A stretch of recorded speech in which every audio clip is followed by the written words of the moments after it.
Okay, so that was part 2 of 2. There is no part 3. There's a particular part at 4 minutes that I want to hear. And you sit on it and just scooted along because there was no pedals.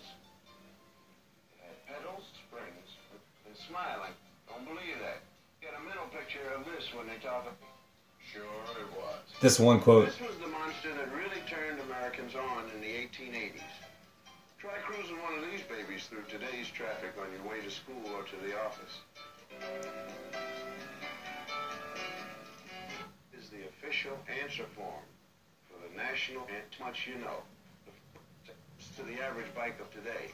Back when there were no autos to speak of, folks out in droves in the gay 90s. Turned Americans on in the 1880s. Oh. Try cruising one of these babies. Turned Americans on in the 1880s. And then he says, turned Americans out. This was called the Safety. It was the first bike that really looked like the bikes of today. It was developed because even back when there were no traffic on your way to school or to the office. Here it is. The bike that turned folks out in droves in the gay 90s.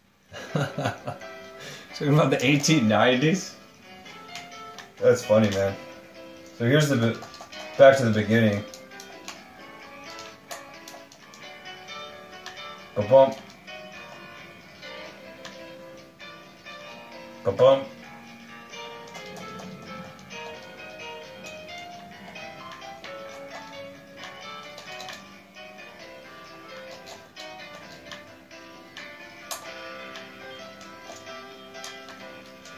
Alright, Debbie, do evasive maneuvers.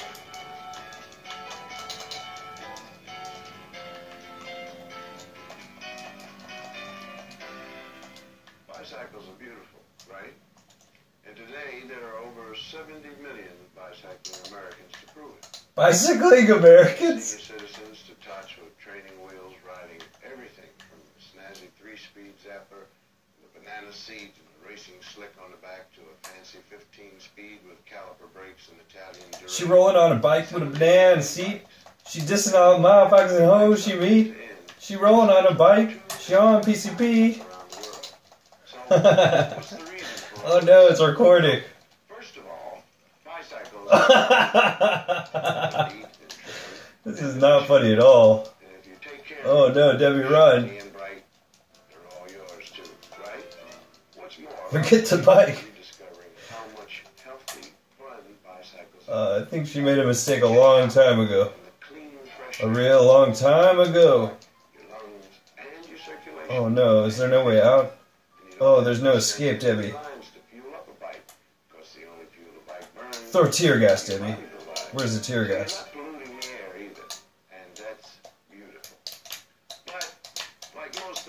You gotta do it quick, Debbie, do it quick! Oh no, she needs to load her armor. I figured out that is possible now. Oh no, more tear gas. Non-lethal weapons. Wow. The narrator does look like Danny Glover in this. Just push him out of the way. Oh no, that's a shotgun. Wow, she survived that.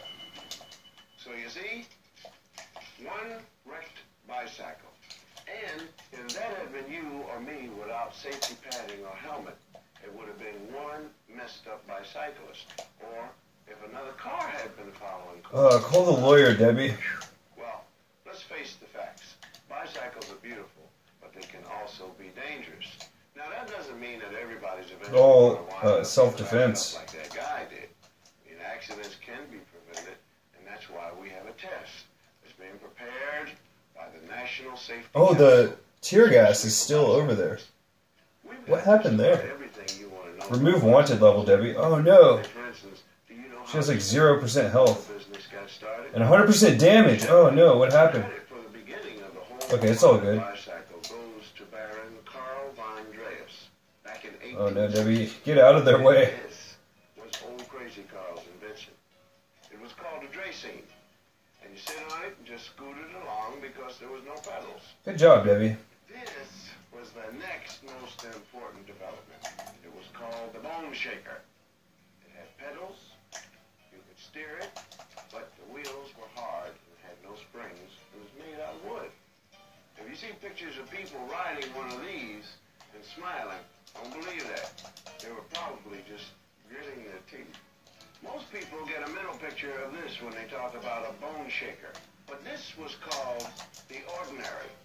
Sure it was. This was the monster that really turned Americans on in the 1880s.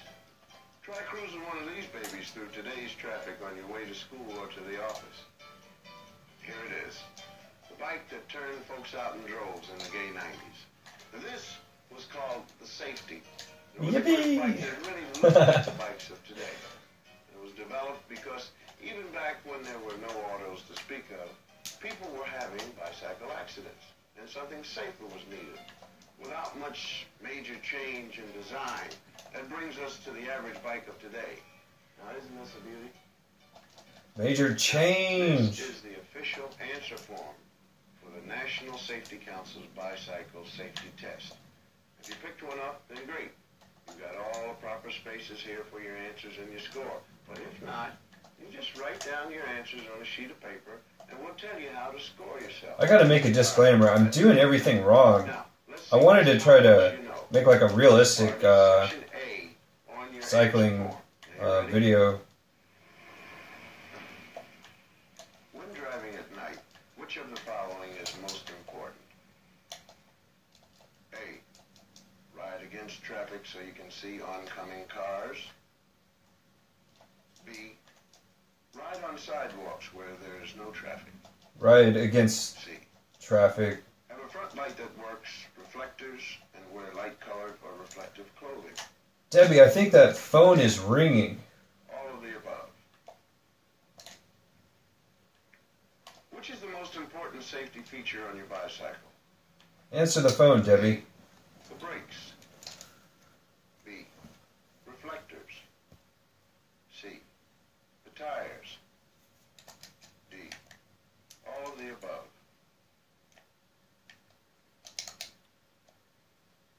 Alright, gang, now let's keep it honest. Now, your first answer is the one that counts. The answer to question 1 is C. Be sure your bike has a front light that works, is properly reflectorized, and that you're wearing light-colored or reflectorized clothing. The answer to 2 is D. All of the above. Brakes, reflectors, and tires are all important to the safe operation of your bike. Now, I think the light is busted. 3 points for each correct answer. I bet you all got 6, right? Do you ever do any of your own bicycle repair work? Well, there are a lot of good bicycle books available that give detailed instructions on how to make many repairs and adjustments yourself. Well, she has to do a job first before she can access that garage. I need to know the address of this place. At McFadden Junior High, a few miles from here, the shop curriculum was changed at the request of the students. I don't see a number address. Bicycle repair. Oh, it says Tinseltown Avenue? Bring in their old bikes, Or no, something like that. Tinsel. and learn how to make them like new again. Hey, that would Oh, be Tinsel Towers Avenue. break down out in the boonies. It really does say that. I'm not just making that up. All right, now let's get back to our test. What's the number address, though? Find out how much you know about Come on. rules and regulations for bicycle drivers. Now you notice that I said drivers and not bicycle riders. That's because the National Safety Council and the new concept Tinsel of Towers. bicycle What's the number safety address? recognizes the bicycle as a full-fledged vehicle, just like a car or a motorcycle. So you're bound by most of the Kiflam. same traffic laws. How well do you know them? Section B. Answer the next 10 questions, true or false. 1. This sign means all autos are banned. 2. A cyclist should drive on the right-hand side of the street or road with traffic. 3. Traffic signs and signals apply to bicycles. 4. A cyclist should use the left hand for signaling turns and stops. 5. Motorists must yield to a cyclist entering the street from a driveway. 6. At a stop sign, a bicycle must come to a complete stop, the same as an auto. 7. Before every drive, an excellent habit is to check the tightness of the seat and handlebars. See that the pedals grip properly, that the wheels don't wobble, and that the brakes work properly. 8. Most bicycle collisions and falls occur when you are going straight ahead and least expect them. 9. Cyclists are required to give the right-of-way to pedestrians. True. 10. The only bicycles that are not required to have a rear reflector are those which have no rear fender. False. Well now, how'd you do? Okay, let's check the answers right now and find out. Number 1 is false. This sign is for the convenience of bicyclists who want a safer route or more scenic one. But there are still plenty of autos to look out for. Number 2 is true. National standards now call for all cyclists to drive on the right-hand side with the traffic. Number 3 is also true. As we said before, traffic signs and signals do apply to bicycles. Number 4 is true. Use your left hand to signal turns. They should have named it Goodbye Cycle. Number 5 is false. A bicyclist coming out of a driveway must yield just like any other vehicle. Number 6 is true. You must come to a complete stop. Debbie got a job as a policeman. Means getting off your bike. Number 7 is true. Oh Always no. check your bike over before riding it.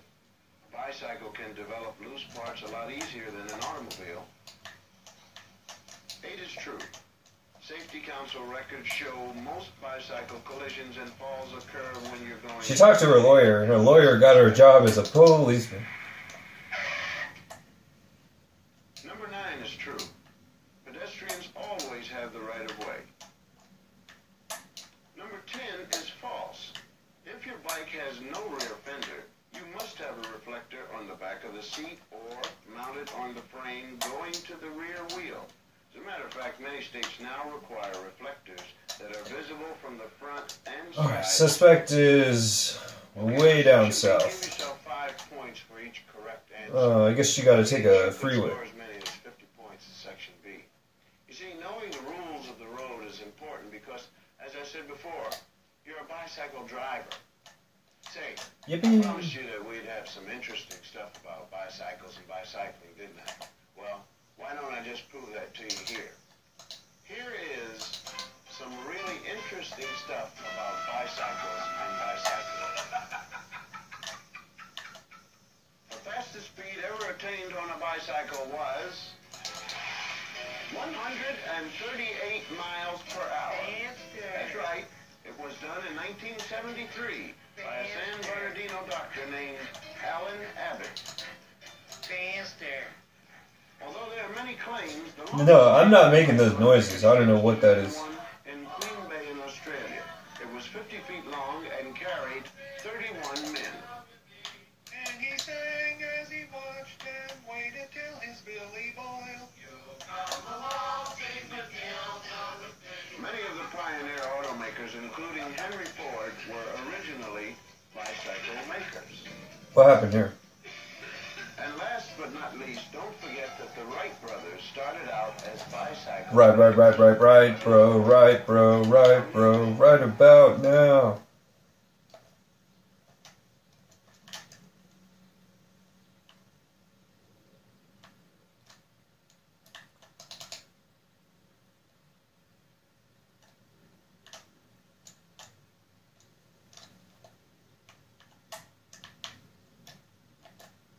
So Debbie got a job as a policeman, and now she's tracking a perpetrator or suspect, and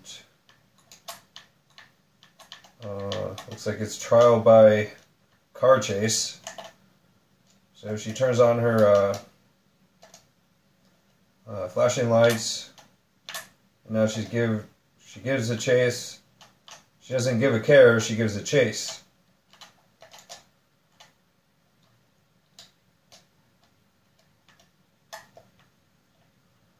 Oh no. That looks like a vehicular manslaughter, Debbie. So she calls emergency services.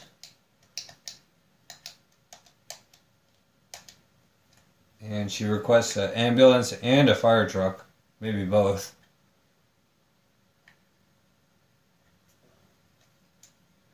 Will service the fire department and the paramedic. And while they show up, something similar happened before, and it was like really strange, like the scene that had unfolded. She got pictures of it in the Snapmatic. Where's the Snapmatic library, though?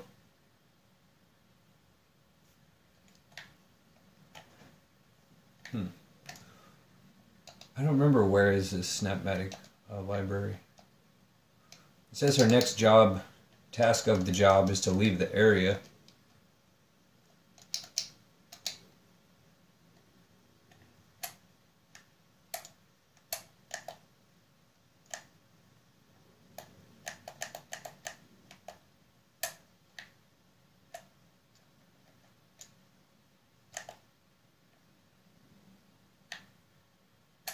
Did the paramedics show up? Not yet? Oh well. Debbie, call the plane delivery. And I gotta find another third thing to put on. I guess I'll go with that I was gonna do earlier, that broken arrow. It sounds actually rather boring. I'll put on a video after she's in the plane, because that's kind of an autopilot type thing.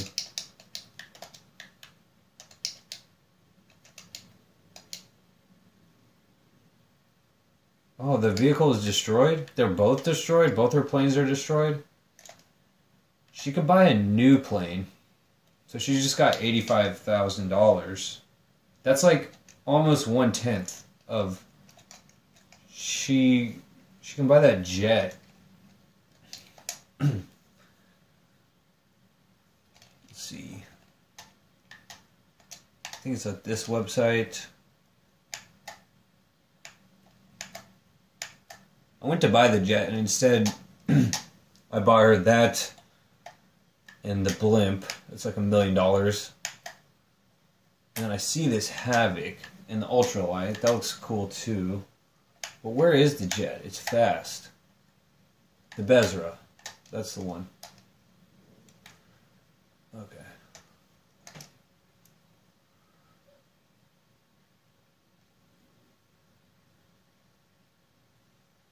Oh, First in Flight, or the Conquest of the Air documentary.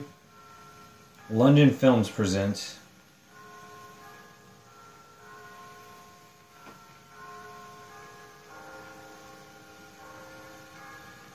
Okay.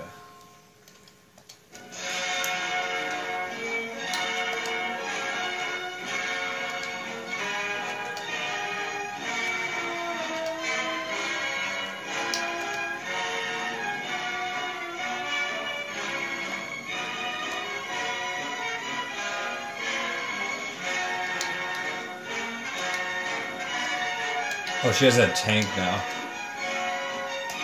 Nice. Here's the plane.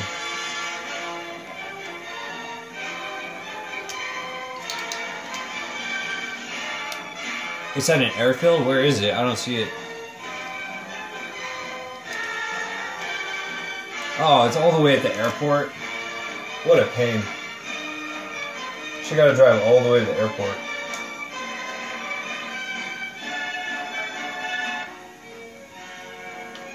The flight of the bird, so effortless and graceful, has led man since the dawn of time to turn his gaze with longing to the skies.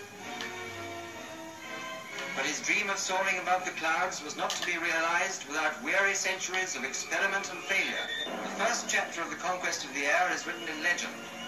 From ancient Greece comes the story of Icarus, who attached wings to his body with wax. In defiance of his father's warning, he flew too near the sun, the wax melted, and he fell to his death. Man, because he was himself denied the power of flight, reverenced it as a supernatural quality, and could give no higher honor to his gods and goddesses than the endowment of wings, in acknowledgement of their superior being. In antiquity are found many examples of this expression of awe at the power of flight. Statues typifying this cult are found in Greece, Rome, and Assyria. As legend merges into history, records are found of men endowing themselves with this attribute of the gods. Such a man lived in the days of the Roman Emperor Nero. Who is that fellow? A worker of the Black Arts. He calls himself Simon the Magician. How does he propose to entertain us today? He has acquired the art of levitation, so he says. Give him the signal to fly.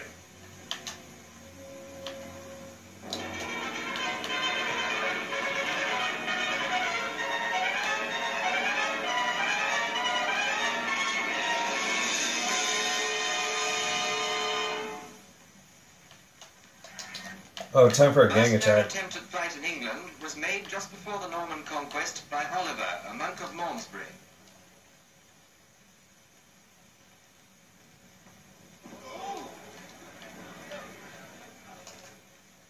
From Constantinople came the story of a Saracen who fell to his death in an attempt to fly with artificial wings. In the 13th century, Roger Bacon, an English monk, was the first man to realize that flight required scientific study, and that magic, a pair of wings, and plenty of self-confidence were not enough. But the time was not ripe for his theories. In your treatise on the secret of art and nature, they're striking workers here. Don't quote me. Artificial engines, with which no son of St. Francis should be concerned. I do not deny it. Rather, these things savor of necromancy and heresy, lead you away from God. So then, in order that you may learn humility, that prayer and solitude, you will be deprived of your books and of your professorial chair, and shall be confined to your cell for 10 years. In 1400, Gabriel Odenti of Perugia built wings which were not attached to his own arms, but were actuated by levers, and beat the air much as Bacon had visualized.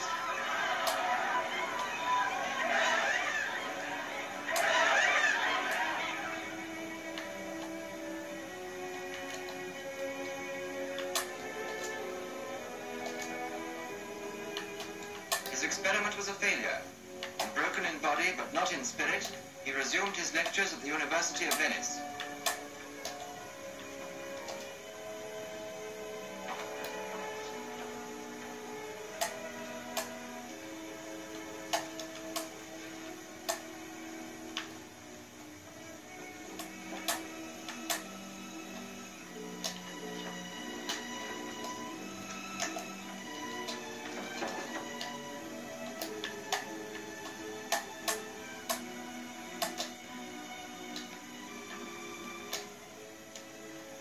Gentlemen, the imagination of mankind has never ceased to entertain the hope of flying. Scientists and philosophers, heroes and poets, all have prophesied the conquest of the air. Aim for the leg, Debbie. Mind to higher efforts. But it will not be achieved without the help of genius, science, and unimaginable sacrifices. The Renaissance. A new impetus was given to all branches of arts and science. Leonardo da Vinci, aim for the hand, Debbie. Painting and sculpture, also turned his brilliantly versatile Or the mind arm. to the problems of flight. His disciple Zoroaster was eager to fly the machine which da Vinci had built. Master, do you not think it is time for me to test your flying machine? Not yet. Man's own force will never be able to move the wings of our machine. Aim for the leg. You will need more than mere bravery to fly with any success. Just as a dog swims in the water by striking downwards and backwards with its paws, so does a bird maintain itself in the air and travel through it by beating downwards and backwards with its wings.